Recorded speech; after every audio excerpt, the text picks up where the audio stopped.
Good morning to all. Today class we are going to discuss about the oxidation number.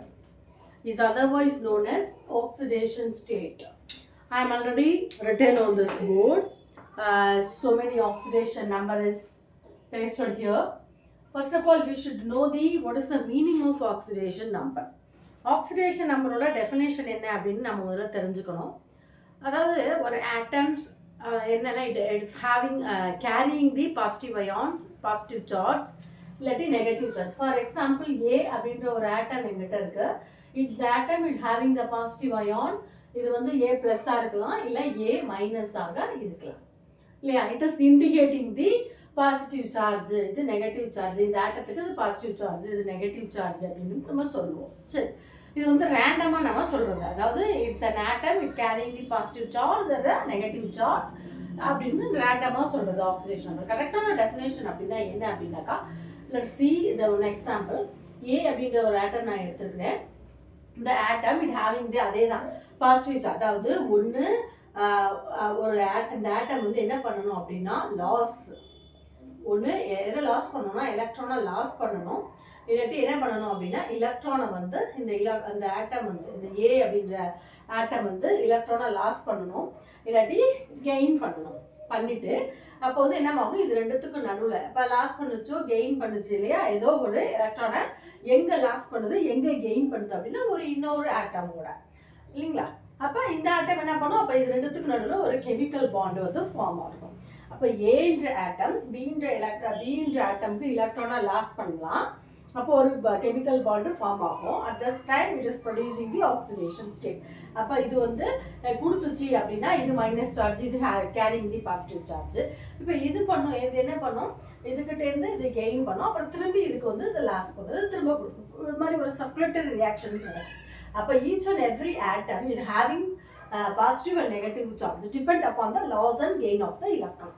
இது எப்போ ஒரு ஆட்டம் இன்னொரு ஆட்டத்தோட chemical பாண்டை form பண்ணும்போது இதை தான் நம்ம வந்து oxidation state is otherwise known as the oxidation number அப்படின்னு சொல்கிறோம். இப்போ இதில் பார்த்தீங்க அப்படின்னாக்கா what is group 1 and group 2 element. இது வந்து நமக்கு ஒரு ஆல்ரெடி நான் வந்து ரிட்டன் ஆன் திஸ் போர்டு பார்த்தீங்கன்னா it's lithium, sodium, potassium, rubidium, caesium இல்லை. இது எல்லாத்துலேயும் பார்த்தீங்கன்னா அவுட்டர் ஷெல்லில் it is carrying the or it is having the 2s1 electron, 3s1, 4s1, 5s1, 6s1. அப்போ அந்த lithium, sodium, potassium, rubidium, caesium எல்லாமே it have a group 1 element. In outermost shell it have a 1 electron. அதாவது 2s, 3s, 4s, 5s. So இந்த group 1 எலக்ட்ரானுக்கோட oxidation state +1. இது எந்த இடத்துல பார்த்தாலும் லித்தியமா 1+, Na+, potassium +, rubidium +, சீடியம் 1+ அப்படின்னு சொல்லிட்டு நம்ம கண்டிப்பாக கன்ஃபார்மாக சொல்லிக்கலாம். ஓகே, அது next it's a group 2 element. Beryllium, magnesium, calcium, strontium, இது வந்து பேரியம். அதாவது beryllium, magnesium, calcium, strontium, barium. It's having the outermost shell 2s2, 3s2, 4s2, 5s2, 6s2. Outermost shells, this atoms is having the 2 oxidations. So the group all 2 element have a oxidation status +2. கண்ணை மூடிட்டு நம்ம எழுதலாம்.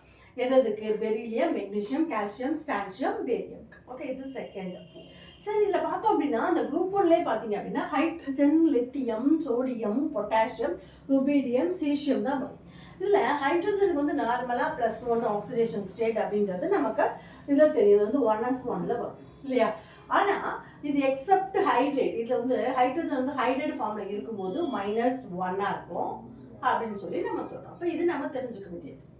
அடுத்தது 4th ஒன்று பார்த்தோம் அப்படின்னா நம்ம oxygen, அதாவது +1, +2, -1 பார்த்துருக்கோம். அடுத்தது பார்த்தோம் அப்படின்னா ஆக்சிஜனுக்கு வந்து பார்த்தோம் அப்படின்னா இது ஆக்சைடு ஃபார்ம் ஆக இருந்துச்சுன்னா -2, பெராக்சைடாக இருந்துச்சுன்னா -1, சூப்பர் ஆக்சைடாக இருந்துச்சு அப்படின்னா -1/2. இது நம்ம வந்து தெரிஞ்சுக்க வேண்டிய விஷயம். ஆக்சிஜன்லே ஆக்சைடு, பெராக்சைடு, சூப்பர் ஆக்சைடு 2, -1, -1/2. ஓகேவா, ரைட். அப்போ அந்த ஹாஃப் எலக்ட்ரான்ஸை தான் வந்து லாஸோ கெயினோ வந்து இந்த சூப்பர் ஆக்சைட்ஸ் கண்டென்ட் மாலிகூல்ஸ் வந்து பண்ணும். அடுத்தது பார்த்தோம்னா SO4-, அடுத்தது CO3-, C2O4, எஸ் சல்ஃபர். இது எல்லாத்துக்குமே -2 ஆக்சிடேஷன் ஸ்டேட். ஸோ அப்போ சோடியம் சல்ஃபேட்டு, கார்பனேட்டு, இல்லாட்டி C2 இந்த மாதிரி ஏதாவது இதோட மெட்டல் கூட சேர்ந்துருக்கலாம் எனிவே. அப்போ நம்ம தனியாக ஆக்சிடேஷன் நம்பர் கண்டுபிடிக்கணும் அப்படின்னா இதுக்கு வந்து டைரெக்டாக SO4க்கு ஆக்சிடேஷன் SO4 மைனஸ் கேட்டாங்கன்னா CO3 மைனஸுக்கு C2O4க்கு எஸ்க்கு இதை வச்சு நம்ம வந்து சப்போஸ் சோடியம் Na2SO4 இருக்குது. அப்போ பர்டிகுலராக அந்த இடத்துல SO4 ஆக்சிடேஷன் ஸ்டேட் எப்படி கால்குலேட் பண்ணுறது அப்படின்னு கேட்டாங்கன்னா அது எப்படின்றது நான் அடுத்த வீடியோவில் உங்களுக்கு சொல்கிறேன். அடுத்தது பார்த்தோம்னா 6th ஒன் பாருங்க. இது கால்சியம் மெக்னீஷியம் இதெல்லாமே வந்து +2 ஏற்கனவே வந்து குரூப் 2 எலிமெண்ட்டில் இருக்கு இல்லையா கால்சியம் மெக்னீஷியம். அப்போ இது வந்து +2. அது மட்டும் இல்லாமல் இந்த ஹார்ட்னஸ் ஆஃப் வாட்டருக்கு நம்ம படிப்போம். C2+C கால்சியம் மெக்னீஷியம்ஸோட கண்டென்ட் வந்து அதிகமாக இருந்துச்சு அப்படின்னா நம்மளோட வாட்டரோட கண்டென்ட் வந்து எப்படி இருக்கும், ppm லெவல் எப்படி இருக்கும்னு சொல்லி பார்த்துப்போம். அது மட்டும் இல்லாமல் இதில் வந்து ஹாலஜன்ஸ் ரொம்ப முக்கியமான வந்து ஃப்ளூரின், குளோரின், புரோமின், அயோடின் அதெல்லாமே வந்து -1. FCl, Br, I எல்லாமே -1 ஞாபகம் வச்சுக்கணும். அப்புறமே பார்த்தீங்கன்னா இதில் NO2, NO3, HCO3, OH hydroxide இதெல்லாமே வந்து -1.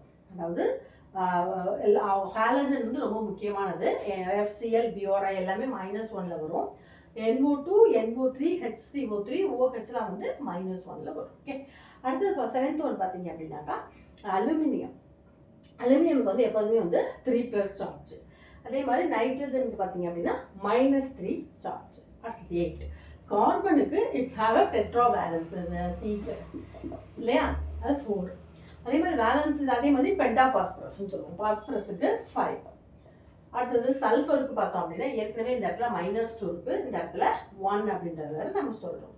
அப்போ டிபெண்ட்ஸ் அப்பான் அந்த பொசிஷன் வச்சு. ஆனால் இதுதான் வந்து உங்களுக்கு வந்து கரெக்டான வேல்யூஸ் மீன்ஸ் இது வந்து ஸ்டேபிள் தான். இது வந்து ஒரு சிலது மட்டும் ஏதாவது ரேராக வந்து இந்த மாதிரி இந்த சல்ஃபர் மாதிரி உள்ளது மட்டும் ரேராக மாறும். மற்றபடி இந்த group 1 element, group 2 element, hydrogen, oxygen, அதே மாதிரி ஹாலஜன்ஸு எல்லாமே வந்து it's having this type of the oxidation state only. ஓகேவா? இது மட்டும் இந்த ஆக்சிடேஷன் ஸ்டேட்டை வந்து நம்ம நல்லா நீட்டாக கரெக்டாக கன்ஃபார்மாக பண்ணிட்டோம் அப்படின்னா நமக்கு ஈஸியாக எப்படி ரிடக்ஷன் ஆகுது, எப்படி ஆக்சிடேஷன் ஆகுது அப்படின்றத நம்ம வந்து கண்டுபிடிச்சிடலாம். லாஸா கெயினா. அப்போ ஒரு ஆட்டம் நம்ம ஏன்ற ஒரு ஆட்டம் வச்சுருக்கேன், பின்ற ஒரு ஆட்டம் வச்சுருக்கேன். இது எலக்ட்ரான் இங்கே கொடுக்குது, இது வாங்கிக்குது. அப்போ இது வந்து பாசிட்டிவ் சார்ஜ், இது நெகட்டிவ் சார்ஜ். எனிவே இது நெகட்டிவ் பாசிட்டிவ் எல்லாம் இதுகிட்டேருந்து இது வாங்கிக்கலாம். அப்போ சார்ஜஸ் வந்து மாறிக்கிட்டே இருக்கு இல்லையா? அப்போ ப்ரொடியூஸ் ஆகும்போது 2 பாண்டுக்கு நடுவில் ஏவுக்கும் பிக்கும் நடுவில் ப்ரொடியூஸ் ஆகக்கூடிய அந்த கெமிக்கல் பாண்டை தான் வந்து நம்ம வந்து என்னென்னு சொல்கிறோம், கெமிக்கல் பாண்டு ஃபார்ம் ஆகிறதுக்காக உருவாகக்கூடிய இந்த ப்ராசஸை தான் நம்ம ஆக்சிடேஷன் நம்பர்ஸ் அப்படின்னு நம்ம சொல்கிறோம். ஓகேவா? If you have any doubt கீழே உள்ள கமெண்ட் பாக்ஸில் கமெண்ட் பண்ணுங்கள். இது வரைக்கும் வீடியோவை சப்ஸ்கிரைப் பண்ணலன்னா சப்ஸ்கிரைப் பண்ணுங்கள், லைக் பண்ணுங்கள், ஷேர் பண்ணுங்கள். Thank you viewers and thank you listeners.